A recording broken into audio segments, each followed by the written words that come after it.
Today, I'm talking about a really important issue when it comes to careers in wildlife biology, and it's one that we don't talk about a lot, and it is finances. When I decided I wanted a career in wildlife biology, when I started to make the shift, I actually happened to be a theater major at the time, and I wanted to become an actress prior to becoming a wildlife biologist. And with acting, it's well known how difficult the field is, that if you are trying to make your full income from acting, that you will likely have to do things like wait tables or have other side jobs for a while until you're able to get yourself on your feet. So when I found out that I loved wildlife biology, that it was a career option, I was so happy because I am not a financially risky person. I grew up with my dad, who was always really serious about finances and taught me all about them. So I really wanted to become an actress, but I did not like that side about it. However, once I became a wildlife biologist, it really amazed me the similarities between careers in wildlife biology and those in theater. And not only from my own experience, but also I've been doing some research figuring out what issues you guys are struggling with most. And this was a huge one: finances. So our jobs, I knew I was never going to make a ton of money in this field, but I thought at least I would make enough to live a life. But the reality of the situation is a lot of these jobs, they don't pay well, and just not enough that you can even have some of the key things that you want in life. And after you graduate, it is especially hard to get a permanent job. So a lot of people have seasonal positions, and these seasonal positions are paid usually by stipends, and this can be even below minimum wage. So making sure that you not only have all your positions lined up, well, that's ideal that they're continuous so you can make money throughout. And then also a lot of times these positions, it's really difficult to get in the same place. So you have to move around a lot, and moving costs a lot. So a lot of people in this field, they do side jobs. They do things like pet sitting. I've talked to people who do DoorDash and things like that. So I really wanted to do an episode on finances, and I decided to invite an expert in. So I invited Dr. Emily Roberts of personal finance for PhDs. She is somebody who graduated with her PhD, and she loved the financial side of things so much that she specialized in helping graduate students do it. So we actually interviewed each other, so we're both featured on each other's podcasts. And this is my version. So I really hope you enjoy this conversation about what it's like, what you should think about financially in this career in wildlife biology. So I hope you enjoy. Hi, I am Dr. Stephanie Shuttler, and I am a wildlife biologist, and now I've turned a science communication entrepreneur. A brief background of myself is that I kind of stumbled into this career. I didn't know I wanted to be a wildlife biologist until my last year in college, when I decided to study abroad, and I randomly chose a wildlife management program in Kenya. So that changed my life. And I knew from there that I had to go to graduate school. So I got some experience doing 3 different types of internships over the course of 3 years. And then I went to graduate school to get my PhD at the University of Missouri, where I spent close to 7 years there, followed by 1 short postdoc and 1 long postdoc, lasting probably about, honestly, 7 years. Yeah. So my short postdoc was at Missouri, and my long postdoc was at the North Carolina Museum of Natural Sciences, where I got to work on a lot of camera trap stuff that I talk about today. Yeah, and now on the last part is I started my own business last year. I've been blogging for the past few years, and I officially made it a business last year, where I spread knowledge about science communication. I educate people. I started kids programs. And then, of course, I help people in their wildlife biology careers. Fantastic. What is the name of your business? A fancy scientist. Yeah. Great. Well, I am Dr. Emily Roberts. My business is personal finance for PhDs. My website is pfforphds.com. And I'll give you a bio like Stephanie did. My undergrad degree was in physics from Harvey Mudd College. I graduated in 2007, and I knew I wanted to do a bit of a career field change. I wanted to go to graduate school in biomedical engineering. So I did a 1-year postbac fellowship at the NIH, and then I spent 6 years in graduate school at Duke, earning my PhD in biomedical engineering. So finished up my PhD in 2014. But basically, during the course of that 7-year kind of PhD training period, I absolutely fell in love with the subject of personal finance. And it was definitely motivated by living on a stipend. Like, how do I do this? I'm an oldest child, so I'm like very like responsible and I like want to do the right thing. And so I didn't really know how to do that with money when I graduated from college. So I sort of embarked on learning about personal finance, and it eventually became my passion and then finally my career. So fell in love with the subject, and I was really realizing when I was in graduate school that there wasn't anyone teaching personal finance or interpreting personal finance material for graduate students and postdocs and PhDs. And so I decided to step into that vacuum that I perceived and become that person. So I started personal finance for PhDs right around the time that I defended, and have been doing it for the last 7 years. I do a lot of public speaking, so I give webinars and seminars for universities. I also run a membership community called Personal Finance for PhDs Community, and sell like workshops and courses and stuff through my website.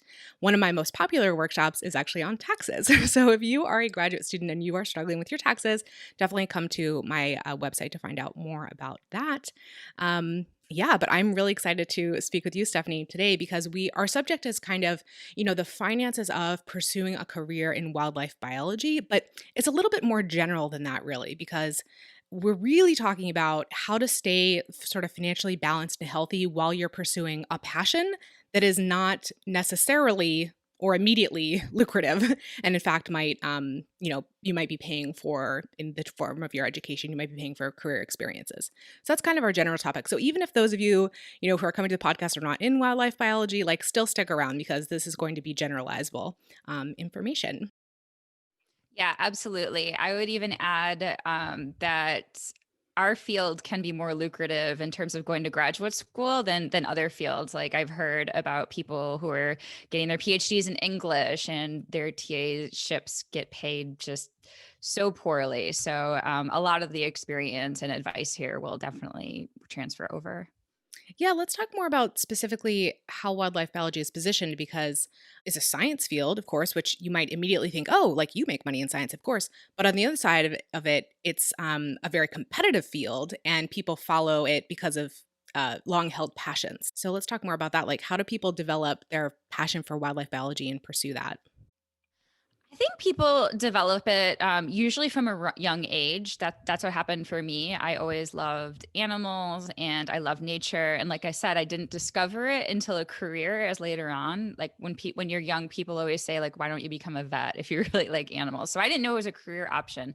But some people do.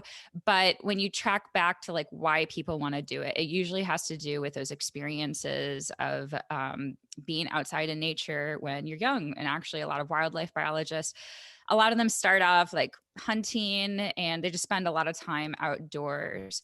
So I think that a big reason why people are so attracted to the field is that they think they will be spending a lot of time outside, and this is definitely true for some careers. It depends on what level of education you have and of course what job you have, but in general the more education you have, the less time you spend outside. It's an inverse relationship.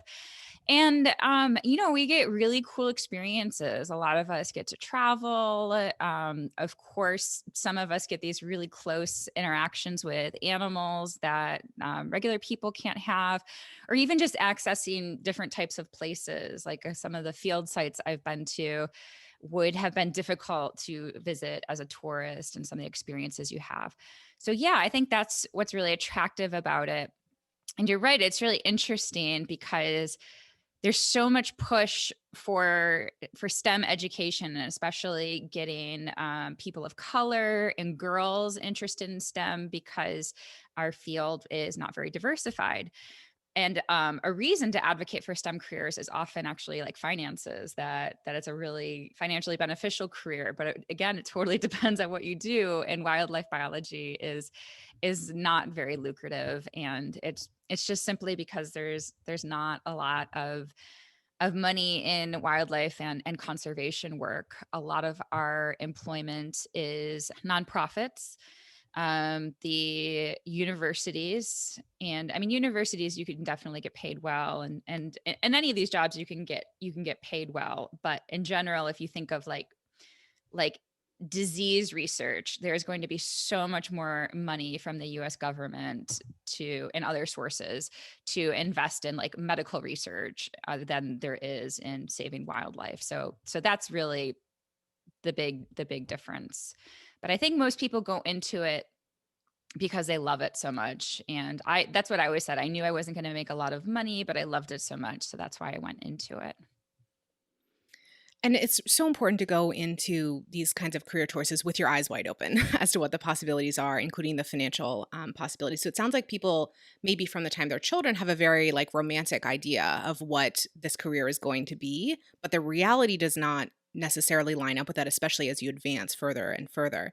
So would you tell us, please, about like sort of what the career and job opportunities are for someone interested in wildlife biology after a bachelor's, after a master's, after a doctorate? And like what kind of pay comes along with those different levels of education? Yeah, sure.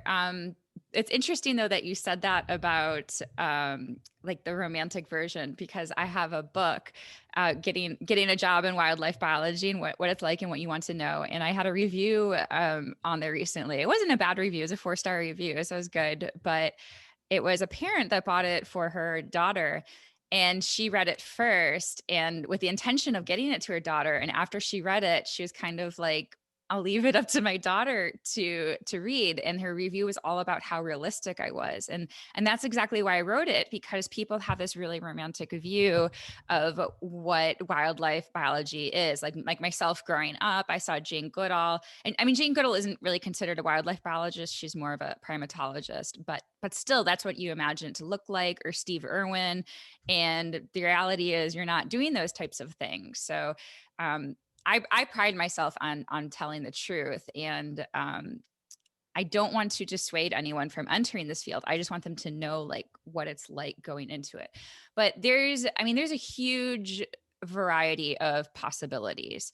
I personally think it's really difficult to get a job at the bachelor's level. And if you do get a job at the bachelor's with a bachelor's degree only, you will have to take temporary jobs. You'll have to take, and those will likely be seasonal jobs because there's a lot of work in the summertime and the springtime when animals are active. Like, of course, depending on where you live, versus wintertime. And those jobs are likely not going to be in the same place. So you're going to most likely have to move around. Which again is financially difficult because these jobs don't pay that much and moving costs a lot. Some of these jobs, they just give you a stipend. So it ends up being like below the minimum wage when you work out your hours. But you absolutely can get a permanent job with a bachelor's degree. And there's a wildlife biologist, Christina Lynn. She has a YouTube channel. So she has a bachelor's degree and she has a permanent job. And at this level, honestly, I'd say you get paid like $30,000 to $40,000 a year. And then with your master's degree, there a lot more jobs open up for you. So if you want to do this as a career, I would suggest getting at least a master's. And those jobs, again, not too much more. I'd say like the $40,000, maybe $50,000 range too, actually. So I'm here in Raleigh, North Carolina, and that's mostly what I'm basing my costs of. So I would say Raleigh is pretty average for the United States. It's not super expensive to live, but it's not a super cheap city. And then, but yeah, master's, I would say 40 to 50. And then PhD, Really, I mean, they really should start at like 60 and above, but my colleagues have definitely taken level jobs in their low to mid 50s at the PhD level, just because of opportunities out there. And yeah, it totally depends on who is hiring. But even like our state government here can't afford to pay a lot for those jobs. And then something else that people have to consider that I know is a problem in our field. I talked to a couple of people recently about this is like where you can max out at your job. So if you're in a typical, like, I don't know, office job, I don't even know what that looks like. If you're a typical office job, you have stepping stones and you can work yourself up through the company.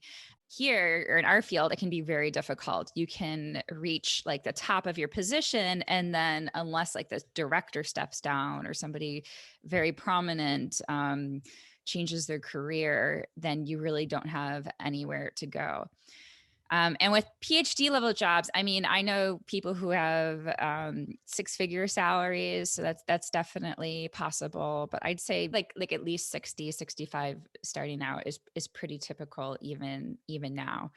And then the different types of careers. So really, when we say wildlife biologist, we mean a science career. So somebody who is studying wildlife in their habitat where they live, studying them usually for management purposes. So this could be in the government, it could be for a nonprofit, it could be at a university. Um, it could be the government, state and federal government. It can be a consulting agency as well. And then there's these like different aspects of wildlife biology, which are not quite the science, but they revolve around the science. So things like educational careers, where you might be working like at a national park and doing interpretation, or naturalist types of careers. They're more education based. There's also communications careers, especially with the rise of social media, and more creative careers like filmmakers or photographers, and then law careers as well. So either like going into environmental law, or there's a lot of careers in policy. And then at the very like state local level, there's ranger positions, which are really law enforcement. So it's a huge spectrum. Regarding once you get to the PhD level, what's the availability of jobs? Because you were saying at the bachelor's level, it's pretty uncommon to get a permanent, like full time position at that level. Master's, there's a little bit more opportunity. How about at the PhD level? And I think along with that question, I would ask what percentage of people who get a PhD in wildlife biology are actually ending up in that field, like one of the jobs of the type that you just mentioned, versus getting another type of job entirely? That's a really good question. And I don't think I know the answer to that. And I think there's a lot of different variables that happen, specifically with women. They have families, and I mean, things like that can happen. But I honestly don't know the answer on top of my head. But I think it's difficult at all stages. Um, and that's the reason why I wrote my book, is because and started blogging about this stuff, is because when I was in graduate school, I did know that professor jobs were really competitive, academic jobs were competitive. But I always said I really wanted like anything else but academics. I just was never attracted to the university setting for some reason. So I mostly wanted either like a research or education based job. And nobody really ever told me that they were competitive. It was just sort of like, okay, you get your PhD. And I remember being in workshops where people would tell me that because you have a PhD, it shows that you problem solved, and it can apply to a lot of different types of careers, even those more tangential to wildlife biology or science. And that was not my experience at all. The Once I started applying for jobs, I really was done moving around, because I moved around a bit before graduate school, and then in graduate school. So I wanted a permanent job, and not a postdoc, which is a postdoc is a temporary job after you graduate. And I didn't get anything for permanent jobs. I only got, actually, no, I did get one interview for a permanent job, but the others were postdocs. And it really was for positions that I had direct experience working in. So, in other words, what I did in my PhD, my research experience in my PhD, really predicted the course I was going to take. And for those of you not in graduate school, at least for the sciences, isn't about as much taking courses. It's really about your research. What research you choose will help you land your next job, essentially. So for example, when I first started, I didn't know exactly what kind of job I wanted, but I knew I was going to end up in the United States. And for my PhD, I studied forest elephants. Now, there's no elephants that live in the United States that are wild.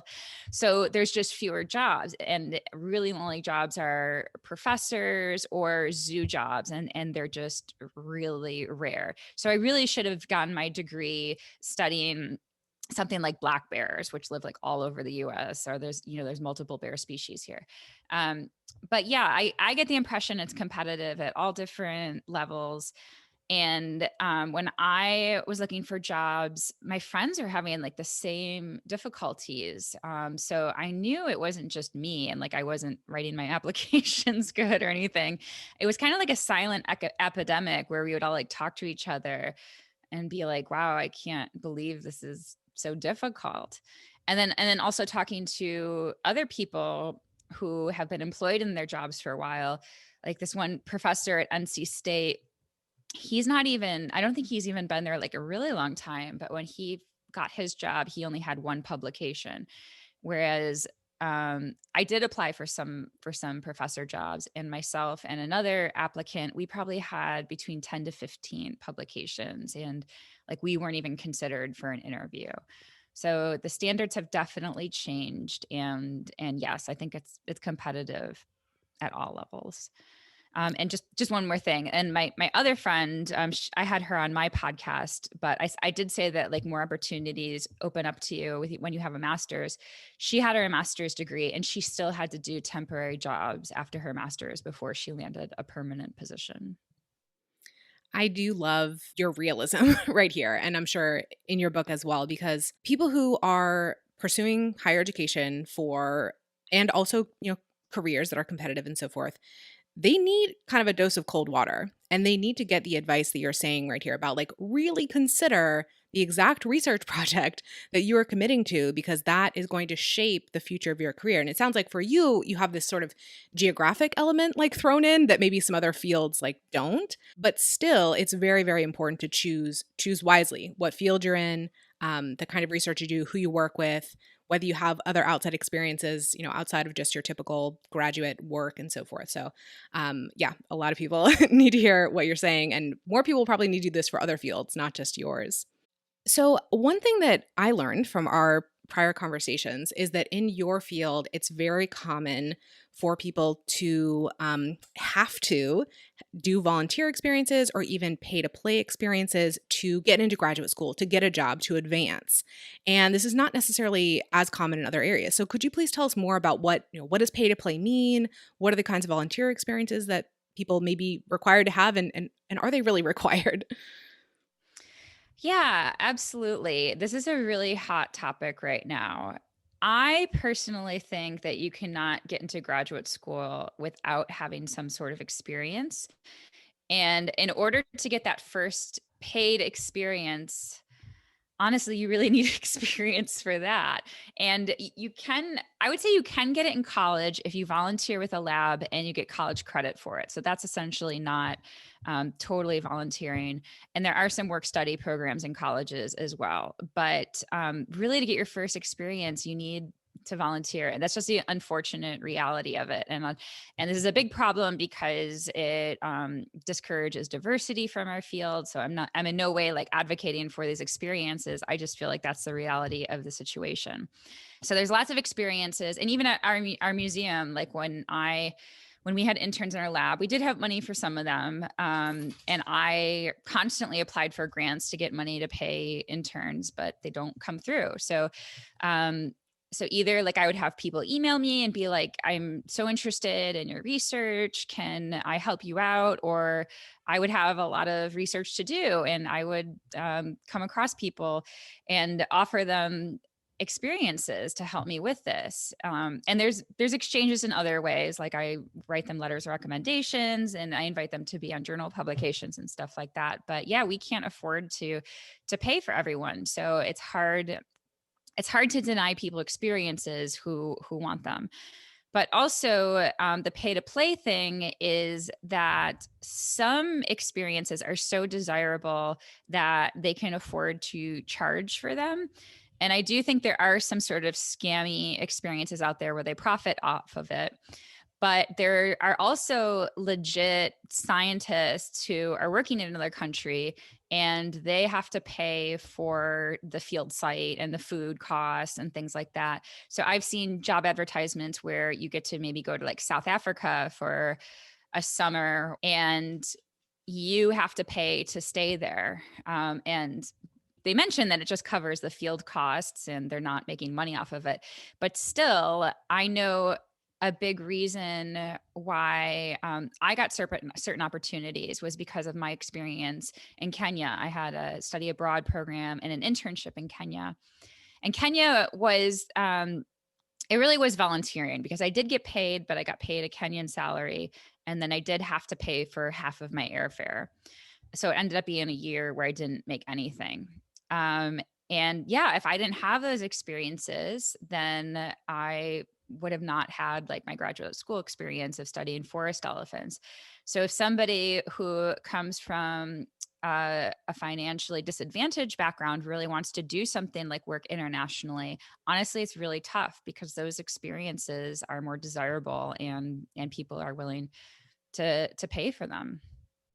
Yeah, you outlined a couple of reasons why these experiences exist. It really sounds like the field is in a bind. There's not enough funding coming in for all the work that needs to be done, sort of from above, but from below, from the people coming up the ranks, there's an eagerness for people to do the work, even if it's on a volunteer basis, even if they have to pay out of pocket for it. But it sounds like this just comes back to a funding squeeze, right? And the field being so popular and competitive. Those things combined have set up the conditions for this system to develop. And I agree with you. It sounds nightmarish actually for someone who doesn't come from a financially advantaged background. And it's a little bit like, in recent, I don't know, last decade or two, there's been so many more conversations about unpaid internships and the elimination of unpaid internships in most fields, because they're they're not great for anybody, especially people who can't afford to do them. But it sounds like that hasn't quite touched the field of wildlife biology yet, because these are essentially unpaid internships, like on steroids, because you actually have to, in some cases, pay to access the site or what have you. Yeah, absolutely. And that, like I said, that's a huge conversation right now. And I think it's especially difficult for nonprofit organizations because, they obviously always need more funding. And they have been under attack, like posting unpaid internships. And I understand both sides. Like, I understand that people need to get paid for their time, but I also don't think it solves the diversity problem because if you're just taking experiences away in general, then anything that is available is going to be so, so, so competitive. So it's like a lose-lose situation. Yeah, it definitely sounds like that. Okay, so we've kind of talked about the downsides to the field of kind of relying on these volunteer and pay to play experiences in the pipeline at the beginning of the pipeline. To get into graduate school, you need to have some kind of experience. To get that first experience that maybe you get paid, well, you have to have an unpaid experience before that point. There are downsides to the field of like losing out on having great, scientists, budding scientists who could be part of the field, maybe being turned away for financial reasons. What are the financial risks that are posed to an individual who tries to pursue a career in wildlife biology? I mean, just going into debt or living paycheck to paycheck constantly, that's like super common in our field. But I know many people who have gone into debt for these like pay to play experiences or to do a volunteer experience, but they don't have the means to cover themselves financially while they're doing that experience, and it affects your entire life.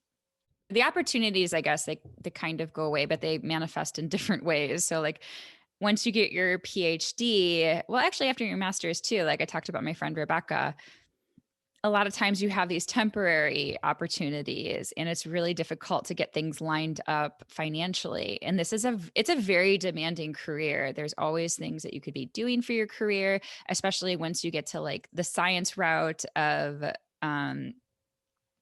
of doing more research based things, then you are going to want to be working on your publications and things like that to get you that next job. So you don't necessarily have the time to be able to like take on another job. So, I mean, it's really just that you have the potential to go into debt. People do go into debt, and then they don't have the finances saved to be able to keep going in the future if opportunities don't line up. Yeah, this does remind me of the general like pursuit of the tenure track in some fields where you need a PhD to get, and your goal is to get a faculty position. But the employment opportunities, if you don't end up, landing that faculty position, are non existent, very rare, not very lucrative. And so it's like, yeah, if the stars completely align and you get that job that you're going for, it all works out. But for most people, who pursue that, it's not going to work out. And so you have to realize that going in. It doesn't mean you can't shoot for the stars and everything, but you need to have some kind of nets and backup plans and safety, because the stats are that a tenure track position is not going to work out for the vast majority of people who pursue one. And so it seems like there's, an analogy here with the field, with the career in wildlife biology. Do you see any additional downsides or risks? I mean, mentioning going to debt like you did is absolutely perfect. But to me, there's another layer on top of that, which is the loss of opportunity to get compound interest working for you. So if you go for many years in your 20s and into your 30s, maybe doing temporary work and underpaid work, and maybe you're accumulating some debt, or even if you're not, but you're not doing anything like on the saving and investing front to get ahead with your finances, then that's lost time. That decade or so is lost time. And it's possible to make up for lost time, but you just have to save so much more later. But what if you end up maybe in your 30s in a job that pays, as you mentioned before, $50,000 a year, when you were hoping for something that paid more, was more stable, or something like that? Like, that's where you are, and that's what you have to live off of and save off of after that point, and still try to make up for that lost time. So I think that people can be financially successful at all different kinds of salary levels. But like we were talking about earlier, you just have to be realistic about what the opportunities are, the salary opportunities are in the field that you're pursuing, and also in your backup plans if that primary plan doesn't work out that well. So yeah, the loss of time to get compound interest working for you is the main one that I see there. And I think that people in our field don't think about that stuff at all. And even, or I know they don't think about that stuff at all. And even like talking about the loss of time with your first starting salary, you really don't have at least a good first starting salary. I had a starting salary in graduate school, but like how most jobs work is you get your first job, and that's your starting salary, and then that's like the bar for you to negotiate a higher salary every job that you get. So for myself, when I graduated from my PhD, I was what, 30s, close to 30. And my husband, who's an electrical engineer, he had been in his career for several years already. So not only are we getting paid little when we're starting out, but we're starting out later in age. And another thing is people don't do retirement investments either. So my dad grew up poor. His dad died when he was younger, and he had his brothers to take care of. So he was always like financially worried, and he always had us read financial books and stuff like that. So I've had a retirement account since legally you can have one, I think maybe 16 or 18.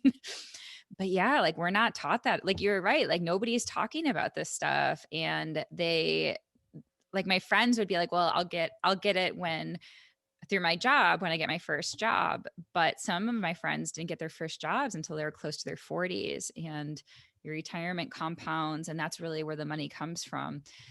So if you are waiting a while to start that, then you're missing out on a lot of that income compounding. Yeah, and I think again, to generalize, like this is something that I see with graduate students all the time, postdocs all the time, is that there's an optimism about what the future salaries are going to be post PhD, post postdoc. And I certainly have the same optimism for them. But the other thing that happens as you age, generally speaking, is that your life gets more expensive in a variety of ways. Maybe you buy a house, maybe you have a child, maybe you have to take care of aging parents or other family members. So, even if you do see a post PhD jump in salary in whatever field that you're in, it might not go as far as you were hoping that it would. And so, to me, my attitude is more like, work with what you have now. That is, try as best you can to live a sort of financially balanced lifestyle and do some of that retirement investing or paying off debt or whatever it is that your goal is while you still have a lower salary, while you're still in graduate school. And yes, I do hope that higher salary comes, the permanent job comes, and it'll all be much easier later. But just in case it's not, let's get started now so that you have that time, as we were talking about, for your money to compound, or at least your debt to not compound as much. Absolutely. Emily here for a brief interlude. The federal annual tax filing deadline was extended to May 17th, 2021, but the federal estimated tax due date remains April 15th, 2021. This is the perfect time of year to evaluate the income tax due on your fellowship or training grant stipend. Filling out the estimated tax worksheet in Form 1040-ES will tell you how much you can expect your tax liability to be this year and whether you are required to pay estimated tax. Whether you're required to pay throughout the year or not, I suggest that you start saving for your ultimate tax bill from each paycheck in a dedicated savings account. If you need some help with the estimated tax worksheet or want to ask me a question, please join my workshop, Quarterly Estimated Tax for Fellowship Recipients. It explains every line of the worksheet and answers common questions that postbacks, grad students, and postdocs have about estimated tax, such as what to do when you switch on or off a fellowship in the middle of a calendar year. Go to pfforphds.com/QEtax to learn more about and join the workshop. Now back to our interview. Okay, so knowing that this is a financially risky career, what do you think, what's your advice to people who want to pursue it and they're absolutely sure they want to do this and maybe they don't have a financial safety net or they don't come from a really, really wealthy background? What can they do? I think the first thing to acknowledge is that you, as an individual, are a whole person and that you have needs and desires that are perhaps independent of this career in wildlife biology that you want to pursue, or any kind of competitive and perhaps not lucrative kind of career. And what I mean by that is that I would love for you to pursue your career kind of passion, but just as you're doing that, keep in mind that you still have needs as a person. You have financial needs, you have relational needs, you have spiritual needs, health needs. All these things matter as well. And I think there's a tendency for people, especially when they're younger, in their 20s and so forth, to drive hard at their career goals at the expense of some of these other areas of life. And it will catch up to you eventually. You will reach age 30 or age 40 and realize that you have some deficits or dearths in these other areas because you were trying to sort of suppress your needs and desires in those areas for so long to pursue this career. So I don't think that's healthy, and don't do it. So try your best, right? And so we're going to talk about the finances, but there's all these other areas of life as well. So don't forget that you're a whole human and you're more than just your future career or job in wildlife biology.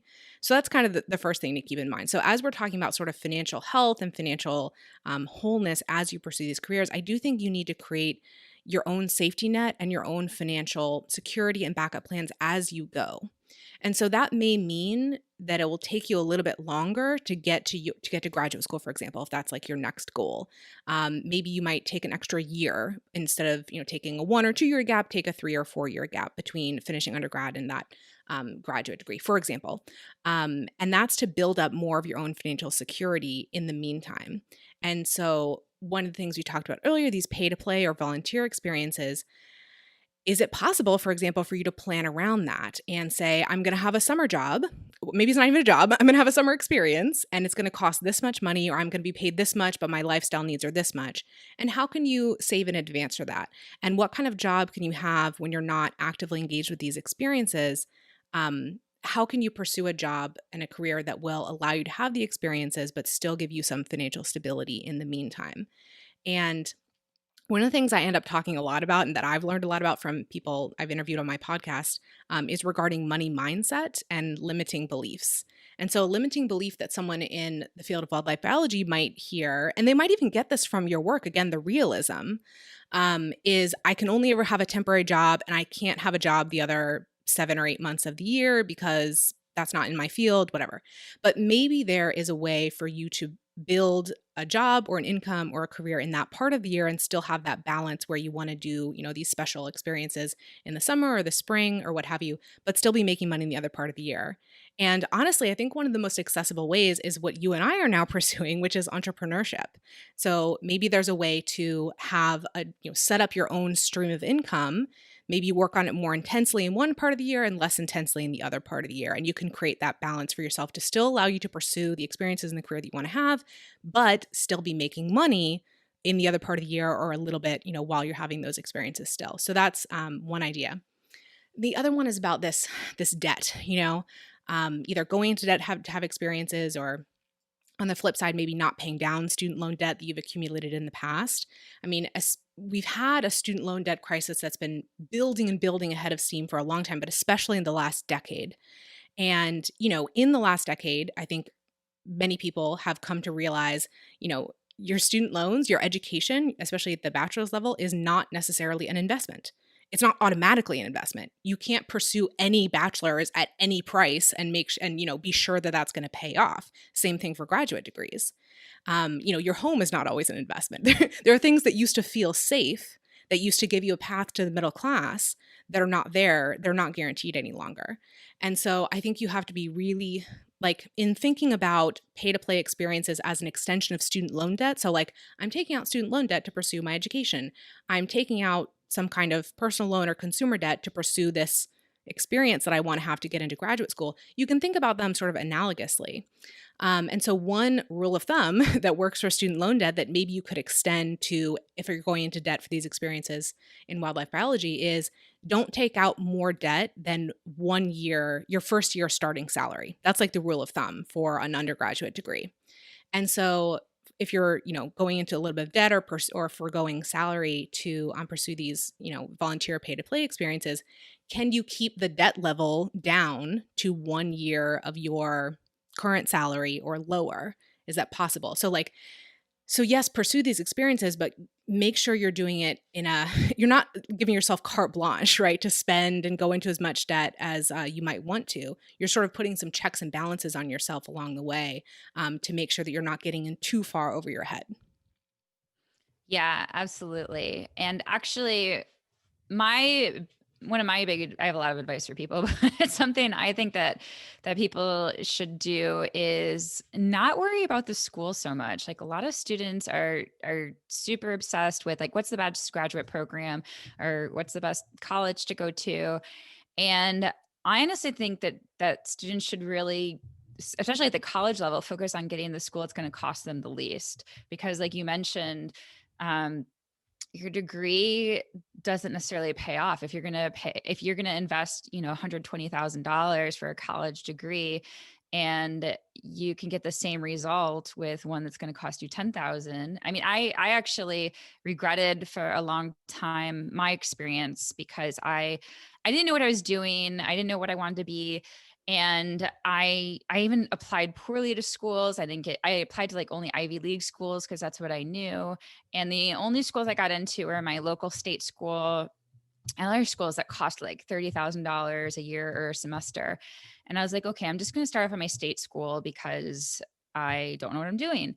And then it also felt weird to dorm at my state school, which was like 20 minutes down the road from me. So I stayed with my parents. And I regret not having the college experience, but I also love that I don't have debt, and that it was, I mean, I paid, I think, $1,000 a semester for school. So, um, in the long run, it definitely was worth it. And in this field, so much is about those experiences. So if you really want those pay to play experiences, because I mean, some of them are super cool, you could focus more on getting into a school that's more affordable and do some of those things rather than go to a really expensive school. And this is true for graduate school too.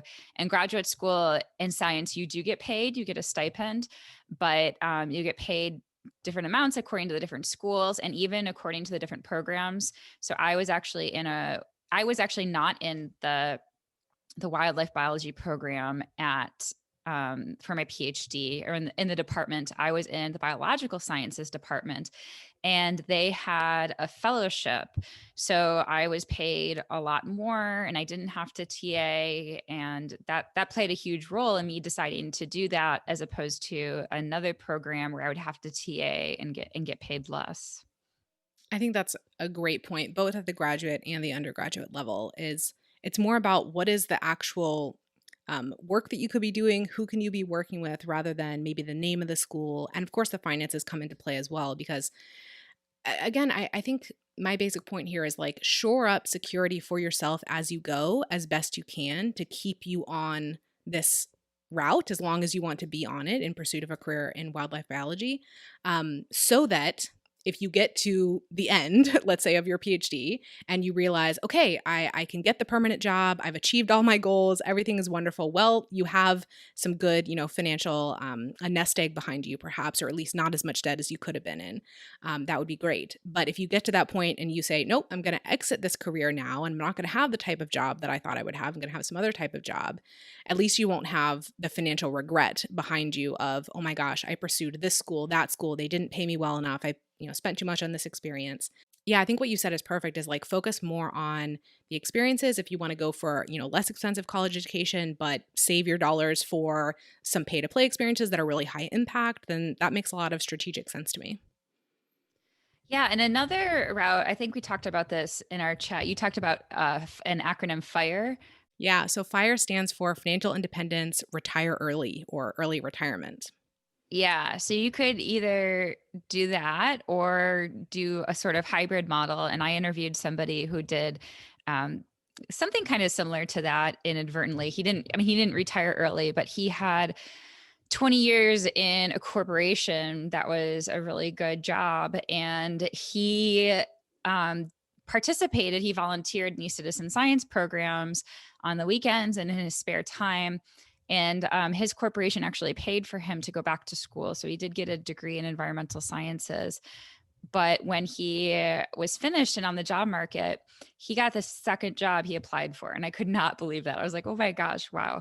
And it was because of those volunteer experiences. He had so much experience that he was like leading groups and organizing events and stuff like that. So that all translated really well. So you could start off in a more lucrative career and volunteer with conservation organizations, with citizen science, and make enough money then where you can take a less lucrative career. Or if you're a real go-getter in today's world, like, I mean, there's really not a financial limit to like what you can do online and with entrepreneurship and stuff like that. Like it is tough to do, but I mean, there's so many like millionaires who are six-figure earners from selling courses online and in practical stuff too. Like I remember I was listening to this one podcast.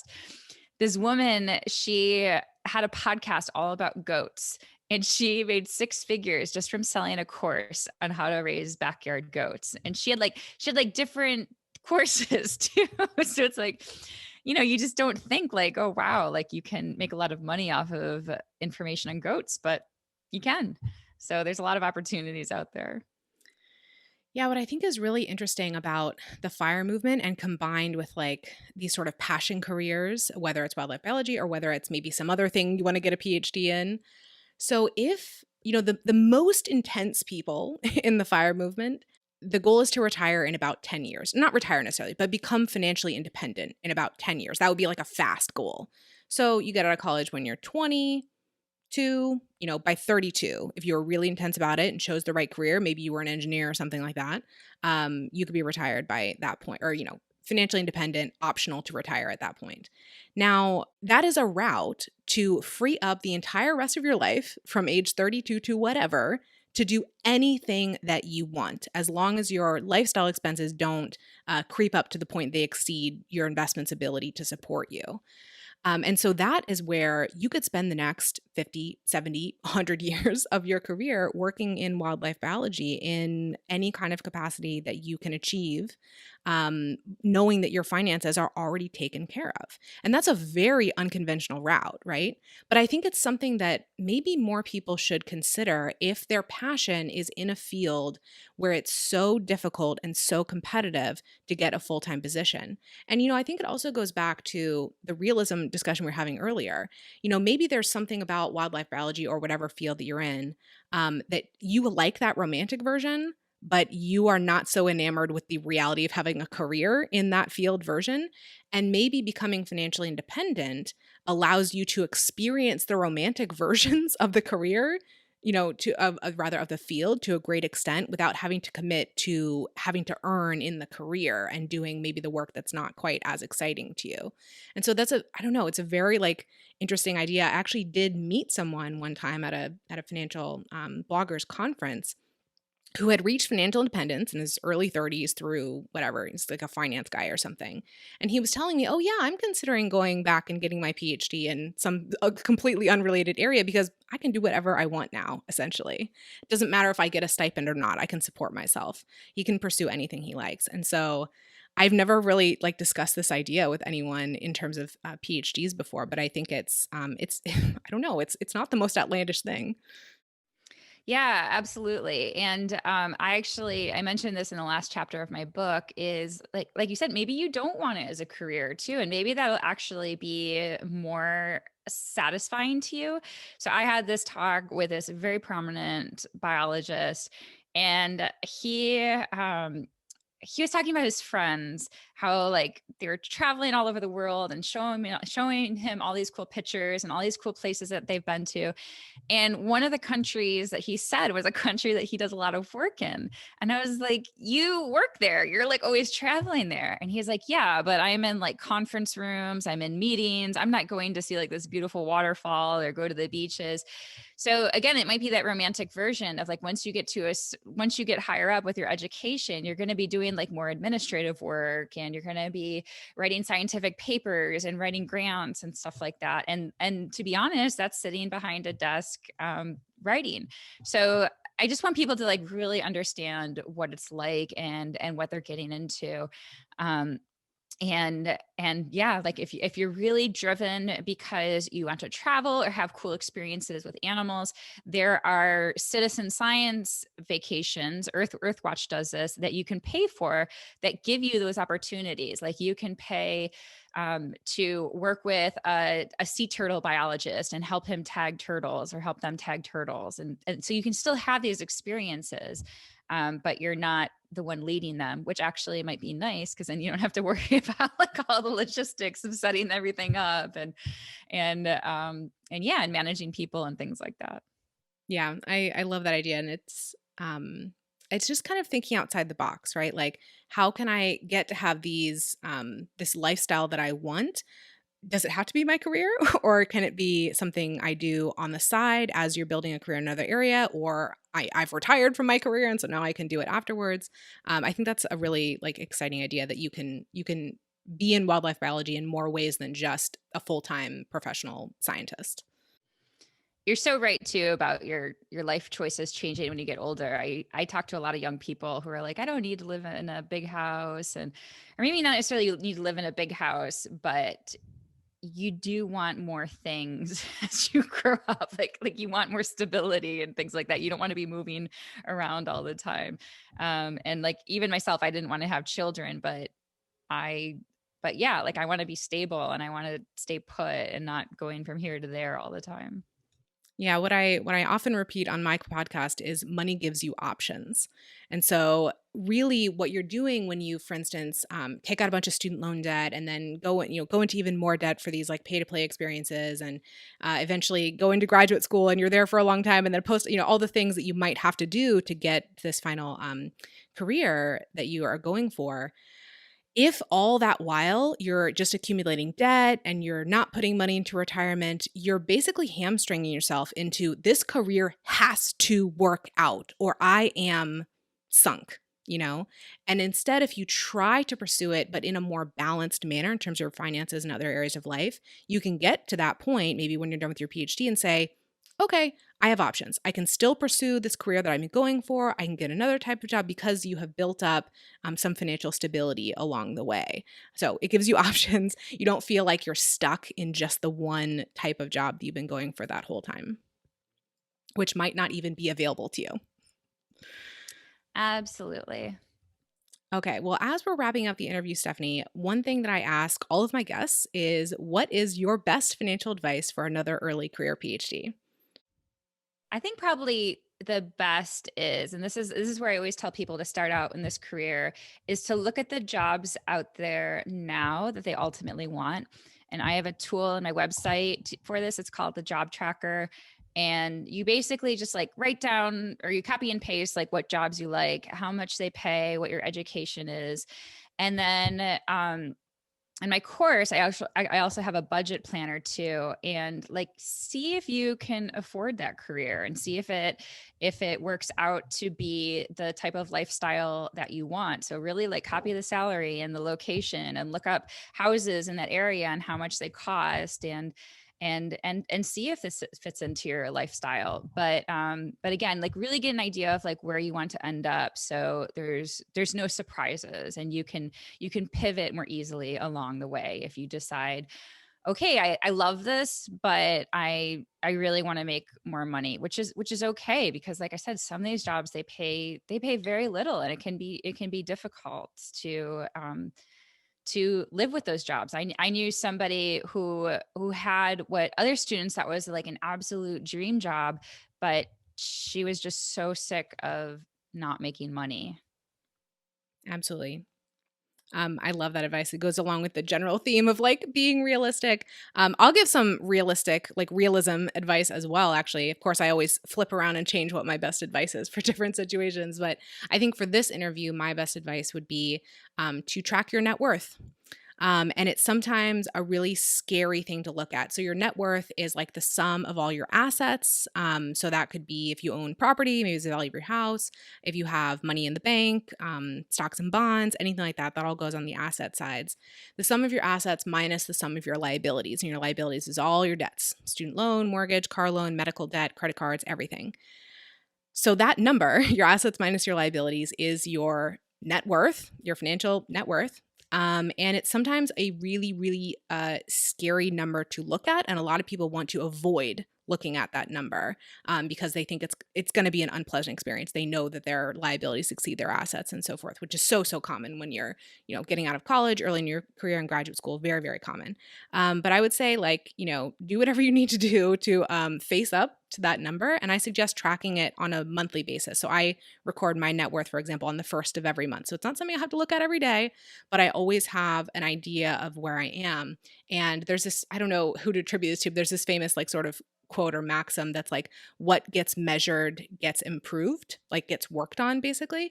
And so just by the mere fact of like tracking your net worth and seeing which direction it's going in might influence I hope will influence your behavior to either okay, well, maybe I'm not going to do that certain pay to play experience this year. Maybe I'm going to save up a bit of money and I'll be able to do it next year without putting it on a credit card. I can save and pay for it in cash at that point. Maybe make some other decisions that are different in your daily life. But yeah, I think that's a really, really powerful and not very time consuming at all habit to start. I'll start doing that. Great idea. Okay, so where can listeners find you, Stephanie? They can go to fancyscientist.com or just Google Fancy Scientist. I'll come up, and they can contact me anyway. I check all my messages, and I'm happy to answer their questions. And I love hearing from people. And what is the title of your book? Getting a Job in Wildlife Biology, What It's Like and What You Need to Know. Great. Very blunt. And for your listeners, again, my website is pforphds.com. That's Personal Finance for PhDs. I'm also on Twitter, same handle, PF for PhDs. Yeah, and I would love to interact with anyone over those channels. And my podcast has the same name as my business, Personal Finance for PhDs. Well, thanks so much for doing this. I had a good time talking to you and I learned a lot. Thank you. It's exciting to me to learn about a new field and kind of wrap my mind around like particular financial challenges within that field. Thank you, Emily, so much for this conversation. It was so much fun to have a chat with you about this very, very important topic. You can find Dr. Emily Roberts on Twitter. She is at PF for PhDs. And you can also find her at her website, pfforphds.com. So that's with an S, pfforphds.com. If you need help with your taxes or any sort of financial planning in your graduate school, she is a great person to turn to. She also has a lot of free resources on her website, so make sure you go over there to check her out. Thanks again, Emily. I had a great time chatting with you.